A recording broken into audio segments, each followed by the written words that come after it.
ہوا کہ کئی راتوں تک آپ رات کو اٹھے نہیں، تو کہا وہ تمہارا شیطان تمہیں چھوڑ گیا ہے؟ کو ساتھ کے رہنے والی عورت جو تھی کہ رات میں نے سنی نہیں تمہاری جو پڑھنے کی جو تم پڑھا کرتے تھے، شاید شیطان تمہیں چھوڑ گیا ہے۔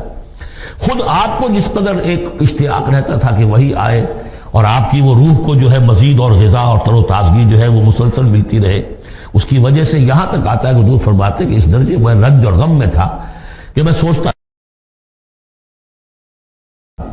بربنائے طب بشری، اس درجے حضور کے اوپر جو ہے یہ شاخ گزر رہا تھا کہ وہی کیسے بند ہو گئی۔ اور اس میں یہ بھی تھا کہ اللہ ناراض تو نہیں ہو گیا، کیا مجھ سے کوئی خطا تو ایسی نہیں ہو گئی؟ یہ سبب کیا ہوا ہے؟ یہ ہے وہ کیفیت کہ جس کے اندر یہ آیتیں نازل ہو رہی ہیں۔ اور اب آپ اس کو سمجھ لیجئے کہ اس کا نفسیاتی اور انسان کی باطنی کیفیات کے ساتھ کیا تعلق ہے۔ انسان پر دو طرح کی کیفیات طاری ہوتی رہتی ہیں، جیسے میں نے پہلے ایک دفعہ آپ کو بتایا صدیق اور شہید کے درمیان جو فرق ہے بنیادی، کہ کچھ بنیادی طور پر لوگ ایکسٹروورٹس ہوتے ہیں، کچھ بنیادی طور پر انٹروورٹس ہوتے ہیں۔ ایکسٹروورٹس کھیل کود بھاگ دوڑ، لوگوں سے ملنا جلنا، گفتگو ہے، اسے دھکا دے دیا، اس سے مذاق کر لیا، اسی میں وہ خوش رہتے ہیں، بڑے مگن رہتے ہیں، تنہائی انہیں کاٹ کھانے کو دوڑتی ہے۔ اور ایک انٹروورٹس ہوتے ہیں کہ وہ مجلس وغیرہ کو نہیں ہوتا، اپنے تنہائی میں کہیں بیٹھے ہیں، غور و فکر کر رہے ہیں، سوچ بچار کر رہے ہیں، انہیں وہ مجلس سے زیادہ اپنا گوشہ تنہائی جو ہے وہ زیادہ عزیز ہوتا ہے۔ تو یہ دو مزاج اللہ نے بنائے ہیں۔ اسی طرح ہر انسان کے اوپر آلٹرنیٹلی کچھ کیفیات آتی ہیں جس کو ہم کہتے ہیں میرا موڈ آف ہے، ایک طرح کا قبض سا ہو جاتا ہے طبیعت میں بندش سی ہوتی ہے۔ کسی وقت اسی شخص کے اندر پھر انشراح سا ہو جاتا ہے، پھر ہنسنے بولنے کو جی چاہتا ہے، گفتگو کرنے کو جی چاہتا ہے۔ تو یہ کیفیت جب انسان کی روحانی زندگی سے متعلق ہو جائے تو اس کو پھر صوفیہ نے نام دیا قبض اور بسط۔ کبھی طبیعت میں انشراح ہے، انبساط ہے، طبیعت جو ہے وہ آبادہ ہے، ہر چیز میں روشنی کا پہلو آدمی دیکھ رہا ہے، ہر چیز کے اندر آپ کو معلوم ہے ایک تاریک رخ بھی ہوتا ہے کسی معاملے کا اور روشن رخ بھی ہوتا ہے، اس وقت انسان روشن رخ کو دیکھتا ہے۔ اور ایک وقت میں آتا ہے کہ طبیعت میں بندش سی لگ گئی ہے، جیسے اندر کوئی پکڑ لیا کسی نے، اب طبیعت جو ہے وہ بھی اپنے اندر وہ انقباض محسوس کر رہی ہے، اور پھر آدمی پیسیمسٹک ہو جاتا ہے، نا امید سا ہوتا ہے، پھر اسے ہر معاملے کا تاریک پہلو زیادہ نظر آنے لگتا ہے۔ تو یہ قبض اور بسط کی کیفیات ہیں۔ جب کبھی قبض کی کیفیت ہو، قاضی ثناء اللہ پانی پتی رحمۃ اللہ علیہ نے تفسیر مظہری میں لکھا ہے کہ قبض کی کیفیت میں اس صورت کا پڑھنا تریاق ہے۔ جس طرح حضور صلی اللہ علیہ وسلم کے لیے گویا کہ اس وقت جو وحی کا بند ہو جانا تھا وہ گویا کہ ایک طرح کے انقباض اور قبض کی کیفیت پیدا ہوئی تھی، اس میں اب اللہ تعالیٰ فرما رہے ہیں وَالضُّحَىٰ، قسم ہے دن کے دھوپ چڑھنے کے وقت کی، وَاللَّيْلِ إِذَا سَجَىٰ، اور قسم ہے رات کی جبکہ وہ چھا جائے یا ساکن ہو جائے، سجا کے دونوں معنی ہے سکون۔ اب دیکھیے ان دونوں کو کیوں لائے، اس لیے کہ صبح ہے، حرکت ہے، برکت ہے، چلنا ہے، دوڑنا ہے، ہر شخص جا رہا ہے، ادھر جا رہا ہے، ادھر جا رہا ہے، رات کو سکون ہو گیا، تاریکی چھا گئی اور شور ہنگامہ ختم ہو گیا۔ لیکن یہ رات اور دن دونوں ضروری ہے انسان کے لیے، یہاں کا نظام چلانے کے لیے۔ اگر رات ہی رات ہوتی تب بھی یہ دنیا نہ چلتی، اور دن ہی دن ہوتا تب بھی نہ چلتا، تو رات بھی ضروری ہے۔ اسی طریقے سے نفس انسانی کے لیے کبھی کبھی قبض کا وقفہ بھی ضروری ہے۔ آپ اسے یہ نہ سمجھیں کہ اللہ تعالیٰ ناراض ہو گیا، یہ بھی ہماری تربیت کا ایک یوں سمجھیے کہ ایک جز ہے۔ ما ودعک ربک وما قلی، آپ کے رب نے آپ کو رخصت نہیں کیا ہے، نہ ہی وہ آپ سے ناراض ہوا ہے۔ وَلَلْآخِرَةُ خَيْرٌ لَكَ مِنَ الْأُولَىٰ، اور اس کے بعد جو وقت آئے گا اس قبض کے بعد وہ پہلی سے بھی بہتر ہوگا۔ اور میں حیران ہوتا ہوں کہ کیسے غالب نے وہ بات کہی ہے کہ جو بالکل ترجمانی ہے اس کی، رکتی ہے میری طبع تو ہوتی ہے رواں اور، یعنی یہ کہ جب میری طبیعت کے اوپر کبھی کبھی رکاوٹ سی آ جاتی ہے، اب شعر جو ہیں اچھے نازل نہیں ہو رہے، لیکن جب وہ رکاوٹ سے میں نکلتا ہوں، اس قبض سے نکلتا ہوں، رکتی ہے میری طبع تو ہوتی ہے رواں اور، اس لیے کہ اس قبض کے بعد جب مرحلہ آتا ہے انبساط کا اور انشراح کا تو وہ ایک قدم آگے ہوتا ہے، آدمی اس پہلی کیفیت سے ایک درجہ جو ہے اس کا بڑھ چکا ہوتا ہے۔ وَلَلْآخِرَةُ خَيْرٌ لَكَ مِنَ الْأُولَىٰ، یقیناً پچھلی ہر گھڑی، ہر ساعت اور ہر قبض کے بعد آنے والا انبساط آپ کے لیے پہلے سے اونچا درجہ لے کر آئے گا۔ وَلَسَوْفَ يُعْطِيكَ رَبُّكَ فَتَرْضَىٰ،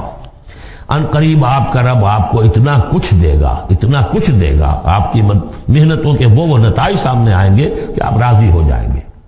اب دیکھیے پچھلی صورت ختم ہوئی تھی وَلَسَوْفَ يَرْضَىٰ،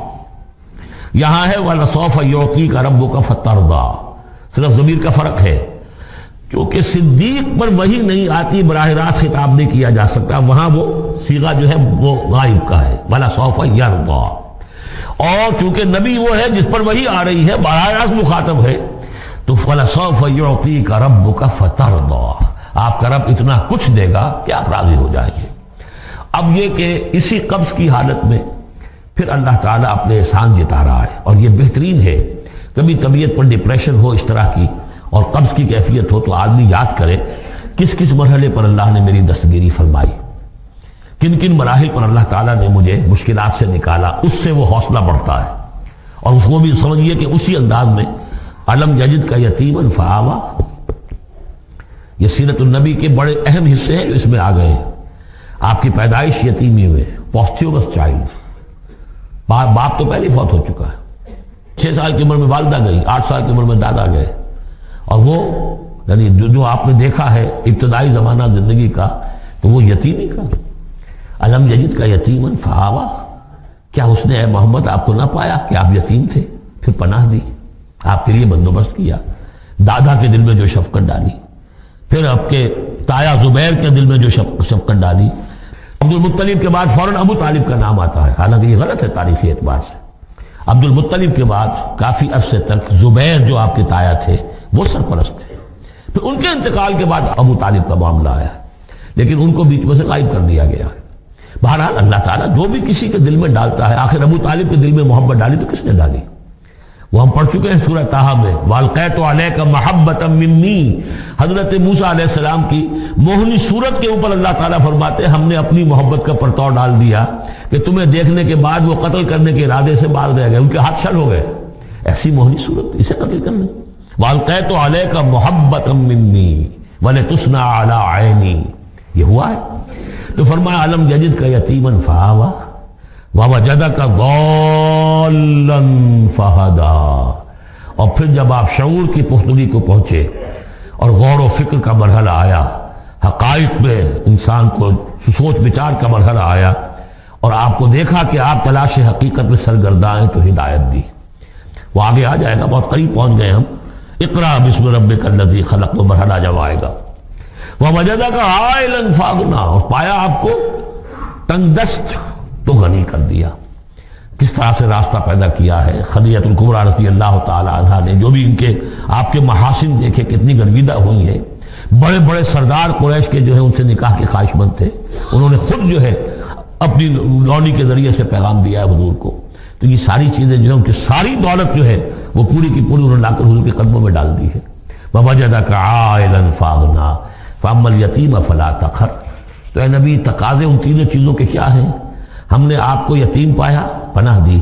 اب آپ بھی یتیم کی سرپرستی کیجئے، کسی یتیم کو اس کے اوپر کوئی جبر نہ ہو، سختی نہ ہو۔ وَأَمَّا السَّائِلَ فَلَا تَنْهَرْ، اور آپ جب کہ تلاش حقیقت میں سرگرداں تھے تو ہم نے آپ کو ہدایت دی، اسی طریقے سے اب آپ کو بھی کوئی شخص سائل بن کر آپ کے پاس آئے، سوال کرے، اسے جھڑکنا نہیں ہے، اسے جو بھی سائل دونوں طرح کے ہوتے، سوال کرنے والا کوئی علمی سوال اور سوال کرنے والا کوئی مالی مدد کے لیے۔ وَأَمَّا بِنِعْمَةِ رَبِّكَ فَحَدِّثْ، اور جو ہدایت تمہیں دی ہے ہم نے اب اسے عام کرو، یہ نعمت ہے، آپ کے رب کا انعام ہے، یہ ہدایت جو آپ کو عطا ہوئی ہے اس کو بیان کرو۔ اس کے بیان کرنے میں یہ بھی ہے کہ اللہ کے انعامات کا چرچہ انسان کرے اس کا شکر ادا کرنے کے لیے، اور یہ بھی ہے کہ اس کو پھیلائے اور عام کرے، دوسروں تک پہنچائے، ورنہ وہ مغل ہو جائے گا کہ وہ دولت جو ہے ہدایت کی اس کو آدمی صرف اپنی ذات تک محدود رکھے اور اس کا جو خیر ہے وہ دوسروں تک نہ پہنچائے۔